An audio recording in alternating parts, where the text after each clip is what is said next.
my sweet cakes, and welcome to Auntie Nellie's Kitchen. This is an easy bake moment. Today, we are going to make a delicious vegan chocolate cake. I am going to make a 6-inch round cake. So I'm going to prepare 3 greased pans for the baking.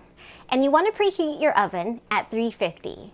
Over a medium-sized saucepan, over medium heat, you are going to melt 150 grams of vegan butter, a teaspoon of instant coffee granules, and 3 tablespoons of golden syrup. When everything is melted and combined, remove from heat and let it cool slightly.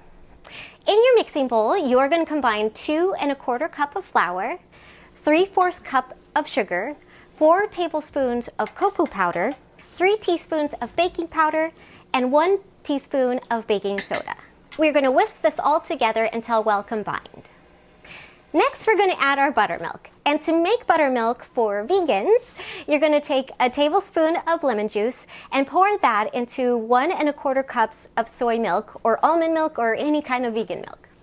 And you want to let that set for a few minutes. Once that's done, add it to your mix on a slow speed. And for our last step, we're going to add our melted butter mixture. Slowly add this in on a slow speed.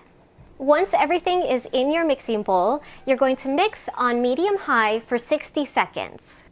Next, scrape down your bowl and blast it for another 30 seconds. And now you can pour your batter into your pans and bake it for about 25 to 30 minutes. And now our cakes are done. To make sure that they're done, you want to take a cake tester or a toothpick and you can push it into your cake and pull it out. If it's clean, then it's done. Another way to test it is to press on it, and if it bounces back, it's also finished. Well, that's it, my sweet cakes. I hope you enjoy your vegan chocolate cake. See you next time.